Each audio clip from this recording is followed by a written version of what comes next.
आज का हमारा जो टॉपिक है वो है डाइजेशन ऑफ फूड, यानी कि फूड किस तरीके से डाइजेस्ट होगा, किस किस एंजाइम के द्वारा कौन कौन सी चीज़ डाइजेस्ट की जाएंगी। जैसे फूड के अंदर प्रेजेंट होता है न्यूक्लिक एसिड है, कार्बोहाइड्रेट है, प्रोटीन है, जैसे लिपिड है। तो किस एंजाइम के द्वारा क्या चीज़ डाइजेस्ट की जाएगी और कहाँ पे डाइजेस्ट की जाएगी, वो सब डिस्कस करने वाले हैं।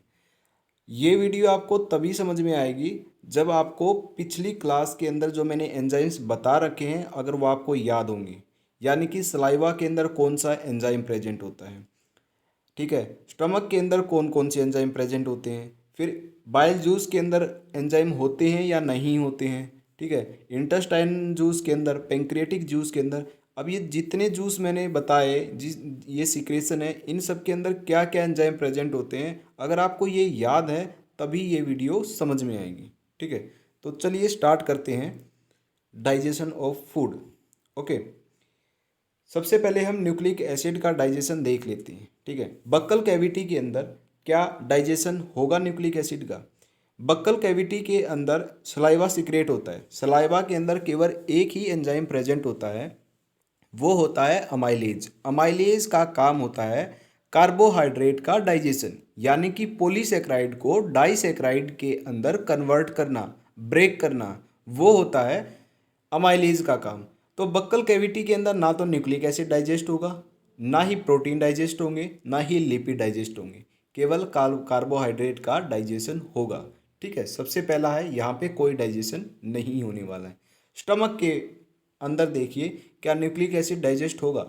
स्टमक के अंदर तीन एंजाइम प्रेजेंट होते हैं। सबसे पहला जो एंजाइम है वो है पेप्सिनोजन, दूसरा है प्रोरेनिन, तीसरा है गैस्ट्रिक लाइपेज।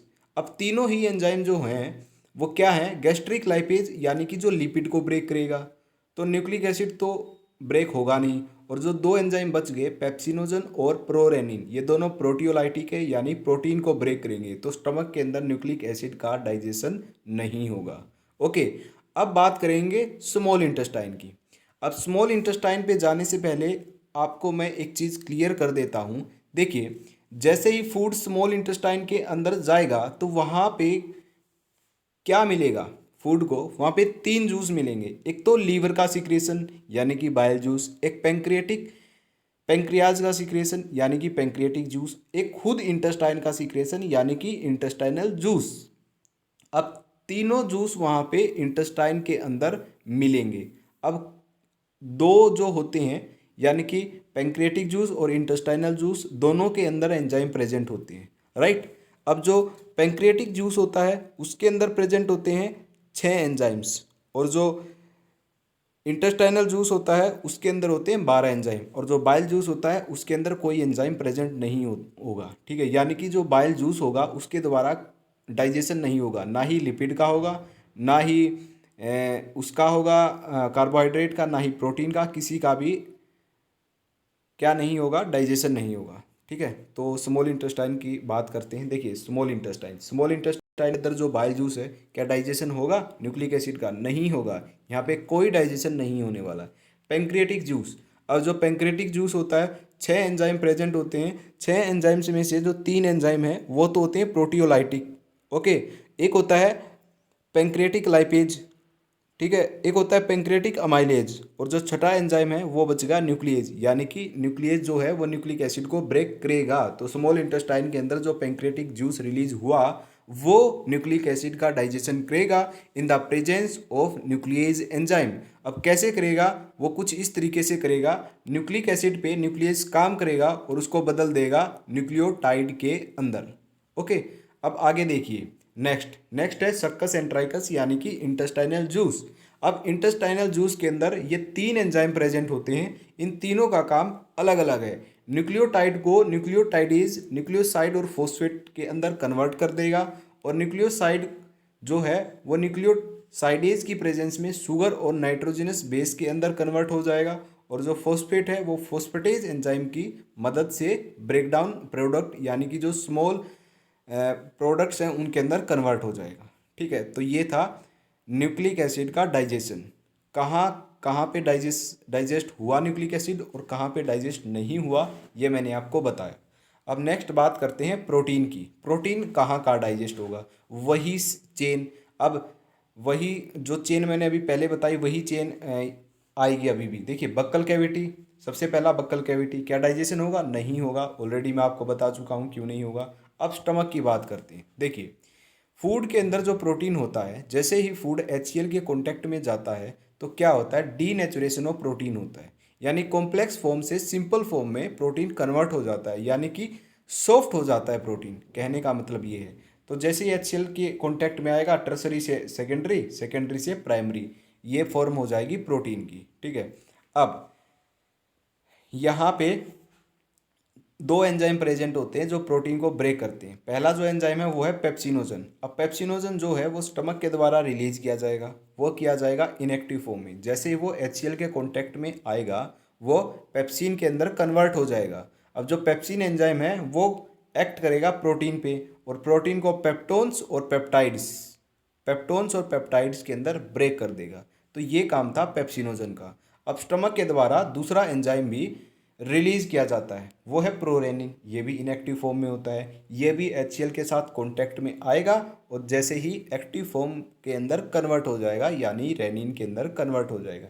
रेनिन फिर प्रोटीन पे काम करेगा। अब की बार जो प्रोटीन होगी वो मिल्क प्रोटीन होगी। जो रेनिन है वो बच्चों के अंदर पाया जाता है। तो ये केजीन, केजीन को बोलते हैं मिल्क प्रोटीन। ठीक है, ये मिल्क प्रोटीन पे काम करने वाला है। जो पेप्सिन था वो मिल्क प्रोटीन पे काम नहीं करेगा। ठीक है। अब केजीन को रेनिन पैराकेजीन में बदल देगा, और जो पैराकेजीन है वो कैल्शियम की प्रेजेंस में कैल्शियम पैराकेसिनेट में बदल जाएगा। यहाँ पे रेनिन का काम हो गया खत्म।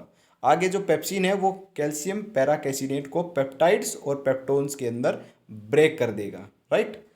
तो ये था स्टमक के अंदर प्रोटीन का डाइजेशन। अब बात करते हैं स्मॉल इंटेस्टाइन के अंदर। स्मॉल इंटेस्टाइन के अंदर बाइल जूस के अंदर कोई डाइजेशन नहीं होगा, क्योंकि पहले मैंने बताया है कि कोई भी एंजाइम प्रेजेंट नहीं होता है बाइल जूस के अंदर। Pancreatic juice. अब पैंक्रियाटिक जूस की बात आ गई। पैंक्रियाटिक जूस के अंदर मैंने बताया था 3 प्रोटियोलाइटिक एंजाइम प्रेजेंट होते हैं। पहला होता है ट्रिप्सिनोजन, दूसरा होता है काइमोट्रिप्सिनोजन, तीसरा होता है प्रो कार्बोक्सी पेप्टिडेज। अब तीनों के ही तीनों एंजाइम इनएक्टिव फॉर्म में प्रेजेंट होते हैं, यानी कि इनएक्टिव फॉर्म में रिलीज किए जाते हैं। अब बात यह आती है, इनको एक्टिव कौन करेगा? ये बहुत ही इंटरेस्टिंग बात है। अब देखिए एक एंजाइम प्रेजेंट होता है एंटेरोकाइनेज, जो कि इंटेस्टाइनल जूस से निकलता है। एंटेरोकाइनेज एक्टिव करेगा। अब तीनों को एक्टिव एक्टिव नहीं करेगा, सिर्फ एक एंजाइम को ये एक्टिव करेगा। तो चलिए कैसे एक्टिव करेगा वो मैं आपको बता देता हूँ।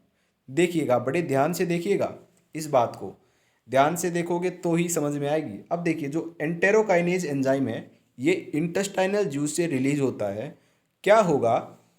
ये एक्टिवेट करेगा पैंक्रियाटिक जूस के एंजाइम को। पैंक्रियाटिक जूस के एंजाइम होते हैं ये 3। ठीक है। अब एंटेरोकाइनेज ट्रिप्सिनोजन को ट्रिप्सिन के अंदर एक्टिवेट कर देगा। कर दिया एक्टिवेट ट्रिप्सिन के अंदर। फिर ट्रिप्सिन का काम है प्रोटीन को ब्रेक करना, वो कर देगा। अब ट्रिप्सिन दूसरा काम भी करेगा, वो क्या करेगा? काइमोट्रिप्सिनोजन को काइमोट्रिप्सिन एक्टिव फॉर्म के अंदर ट्रिप्सिन एक्टिवेट कर देगा। राइट। अब ट्रिप्सिन इसको तो एक्टिवेट करेगा, अब जो तीसरा एंजाइम है उसको भी इनएक्टिव फॉर्म से एक्टिव फॉर्म में ले आएगा, यानी कि ट्रिप्सिन फिर प्रो कार्बोक्सी पेप्टिडेज को कार्बोक्सी पेप्टिडेज में कन्वर्ट कर देगा, उसको एक्टिव फॉर्म में लेके आ जाएगा। अब एक बात ये समझिए, अगर इंटेस्टाइनल जूस के अंदर एंटेरोकाइनेज एंजाइम नहीं हुआ या नहीं निकलता है तो क्या फर्क पड़ेगा डाइजेशन पे? तो प्रोटीन का डाइजेशन जो है वो नहीं होगा। प्रोटीन का डाइजेशन इंटेस्टाइन के अंदर बिल्कुल भी नहीं होगा, क्योंकि एंटेरोकाइनेज क्या करता है? एक्टिवेट करता है ट्रिप्सिनोजन को ट्रिप्सिन में, देन ट्रिप्सिन बाकी के 2 एंजाइम को एक्टिवेट करता है, तब कहीं जाके प्रोटीन डाइजेस्ट होता है। ठीक है। तो अगर एंटेरोकाइनेज ही नहीं निकला तो क्या होगा? ये एक्टिव फॉर्म में नहीं आएंगे और प्रोटीन डाइजेशन नहीं होगा। ठीक है। तो एंटेरोकाइनेज बहुत ही इंपॉर्टेंट एंजाइम है। ओके। अब देखिए काइमोट्रिप्सिन क्या करेगा। काइमोट्रिप्सिन का काम जैसे रेनिन का काम था बिल्कुल सेम ऐसे ही है। केजीन को पैराकेजीन में बदलेगा, कैल्शियम की प्रेजेंस में कैल्शियम पैराकेसिनेट, और फिर काइमोट्रिप्सिन पेप्टाइड्स और पेप्टोन्स के अंदर इसको कन्वर्ट कर देगा। ठीक है। Pro carboxypeptidase. ये क्या है? ये पेप्टाइड और पेप्टोन को फर्दर ब्रेक करेगा। किसके अंदर ब्रेक करेगा? अमीनो एसिड और डाईपेप्टाइड के अंदर ब्रेक कर देगा। ठीक है। अब डाइजेशन का मतलब होता है बिल्कुल छोटे टुकड़ों में तोड़ना, यानी कॉम्प्लेक्स फॉर्म को बिल्कुल सिंपल फॉर्म में लेके आना। अब प्रोटीन जो है वो बिल्कुल सिंपल फॉर्म में आ चुका है, अमीनो एसिड और डाईपेप्टाइड की फॉर्म। प्रोटीन सबसे पहले कॉम्प्लेक्स फॉर्म थी, डाइजेशन होते होते होते होते अमीनो एसिड और डाईपेप्टाइड के अंदर वो कन्वर्ट हो गई है। राइट, ये था डाइजेशन किसका? प्रोटीन का। अब देखिए इंटेस्टाइनल जूस के अंदर भी एंजाइम प्रेजेंट होते हैं। वो क्या करेंगे? एक होता है अमीनोपेप्टिडेज, एक होता है डाईपेप्टिडेज। ये पेप्टाइड को अमीनो एसिड और डाईपेप्टाइड के अंदर ब्रेक करेगा, और जो डाईपेप्टाइड है वो फर्दर फर्दर क्या होगा? ब्रेक होगा अमीनो एसिड और अमीनो एसिड के अंदर। यानी कि प्रोटीन है वो कॉम्प्लेक्स फॉर्म में था, वो ब्रेक डाउन होते होते होते होते वो अमीनो एसिड में बदल गया, यानी कि सबसे सिंपल फॉर्म के अंदर वो बन चुका है। अब अमीनो एसिड क्या है? एब्जॉर्ब कर लिए जाएंगे हमारी बॉडी के द्वारा। बस ये डाइजेशन की प्रोसेस होती है। राइट, आई होप आपको समझ में आ रहा होगा। तो आगे देखिए कार्बोहाइड्रेट का डाइजेशन, ये भी बहुत इंपॉर्टेंट है। बक्कल कैविटी के अंदर कोई भी डाइजेशन नहीं होता है, लेकिन कार्बोहाइड्रेट का डाइजेशन होता है। Enzyme slavery amylase, slavery amylase enzyme के द्वारा कार्बोहाइड्रेट होगा, सॉरी कार्बोहाइड्रेट का डाइजेशन होगा स्लेवरी अमाइलेज के द्वारा। ठीक है, लेकिन यहाँ पे एक कंडीशन है, केवल 30% स्टार्च ही, केवल 30% जो स्टार्च है वही कन्वर्ट होगा। बाकी का जो 70% स्टार्च है वो कहाँ कन्वर्ट होगा, वो मैं आपको आगे बताऊंगा। तो सलाइवा के द्वारा यानी कि स्लेवरी अमाइलेज के द्वारा केवल 30% स्टार्च ही कन्वर्ट होगा। अब यहाँ पे स्लेवरी अमाइलेज काम करेगा। ठीक है, और इसकी जो पीएच है सलाइवा की वो 6.8 होती ही है। और ये जो क्लोरीन लिखा है, अब यहाँ पे मैंने क्लोरीन लिख तो दिया है, अब इसका मतलब आपको समझ में आएगा नहीं आएगा? मे भी नहीं आएगा, क्योंकि आपको मैंने शायद बताया नहीं था। अब देखिए यहाँ पे क्लोरीन क्यों लिखा है, जैसे कि स्लेवरी अमाइलेज है वो भी इनएक्टिव फॉर्म में आता है। ठीक है, अब स्लेवरी अमाइलेज को एक्टिव किया किसके द्वारा किया जाता है? क्लोरीन आयन के द्वारा। क्लोरीन आयन के कांटेक्ट में अगर स्लेवरी अमाइलेज नहीं आया ना, तो वो काम नहीं करेगा कार्बोहाइड्रेट डाइजेशन का। इसलिए ये तीनों चीज़ जरूरी हैं। अगर इसको इस पीएच ये पीएच नहीं मिली और क्लोरीन आयन नहीं मिला तो इसका डाइजेशन नहीं होने वाला है। तो 30% जो स्टार्च है वो इन तीनों की प्रेजेंस में अल्फा डेक्सट्रिन, माल्टेज और आइसोमाल्टोज के अंदर ब्रेक हो जाएगा। ठीक है, स्टमक के अंदर क्या डाइजेशन होगा? नहीं, कोई डाइजेशन नहीं होगा, क्योंकि कोई ऐसा एंजाइम प्रेजेंट ही नहीं है स्टमक के अंदर जो कार्बोहाइड्रेट को डाइजेस्ट कर सके। ओके, आगे बात करते हैं स्मॉल इंटेस्टाइन की। स्मॉल इंटेस्टाइन में क्या बाइल जूस के द्वारा होगा? नहीं होगा, कोई डाइजेशन नहीं होगा। पैंक्रियाटिक जूस में हाँ होगा। पैंक्रियाटिक जूस में एक पैंक्रियाटिक अमाइलेज, जिसको हम अमाइलोप्सिन भी बोल देते हैं, ये प्रेजेंट होता है। ये जो 70% स्टार्च है जो बच गया था स्टार्च, क्योंकि 30% स्टार्च जो सलाइवा ही डाइजेस्ट कर देता है, और जो बचा हुआ 70% स्टार्च है वो पैंक्रियाटिक जूस के द्वारा यानी पैंक्रियाटिक अमाइलेज के द्वारा डाइजेस्ट कर दिया जाता है। डेक्स्ट्रिन और माल्टेज के अंदर इसको ब्रेक कर दिया जाएगा। Okay, next intestinal juice. इसके अंदर देखिए, इसके अंदर ये सारे एंजाइम प्रेजेंट होते हैं। इंटेस्टाइनल जूस के अंदर क्या होगा? डेक्स्ट्रिन को माल्टेज और आइसोमाल्टेज में बदला जाएगा डेक्स्ट्रिनेज एंजाइम के द्वारा। माल्टोज को माल्टेज एंजाइम के द्वारा ग्लूकोज प्लस ग्लूकोज के अंदर। आइसोमाल्टोज को आइसोमाल्टेज एंजाइम के द्वारा ग्लूकोज ग्लूकोज में। सुक्रेज को सुक्रेज और इन्वर्टेज, सुक्रेज का जो अनदर नेम है वो इन्वर्टेज नाम है। ठीक है, ग्लूकोज और फ्रुक्टोज के अंदर। और जो लैक्टेज है और जो लैक्टेज है, सॉरी जो लैक्टोज है वो लैक्टेज एंजाइम के द्वारा ग्लूकोज और ग्लैक्टेज में बदल दिया जाएगा। तो ये कार्बोहाइड्रेट का डाइजेशन कुछ इस प्रकार से होगा इंटेस्टाइनल जूस के द्वारा। ओके, तो ये हमारा कार्बोहाइड्रेट का डाइजेशन खत्म हुआ। अब बात करते हैं लिपिड के डाइजेशन की। देखिए बक्कल कैविटी के अंदर क्या डाइजेशन होगा? नहीं होगा।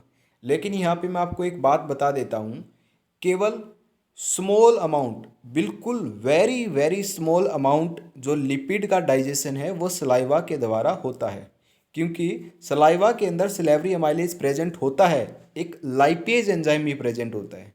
ठीक है, लेकिन ये बहुत बहुत ना के बराबर लिपिड को डाइजेस्ट करता है। इसलिए आपको कहीं भी बुक्स के अंदर ये लिखा नहीं मिलेगा कि बक्कल कैविटी के अंदर डाइजेशन होता है। इसलिए आपको मिलेगा कि नो डाइजेशन, कोई डाइजेशन नहीं होगा। लेकिन कहीं कहीं जो स्टैंडर्ड बुक है उसके अंदर आपको लिखा मिल सकता है। तो ये आपके लिए एक इन्फॉर्मेशन है, ये आप याद रख सकते हो। और आपको एग्जाम के अंदर नो डाइजेशन ही लिख के आना है कि बक्कल कैविटी के अंदर कोई डाइजेशन नहीं होता। ये मैंने आपको केवल एक एक्स्ट्रा लाया है। अगर कहीं लिखा मिले स्टैंडर्ड बुक में तो कंफ्यूज मत होना।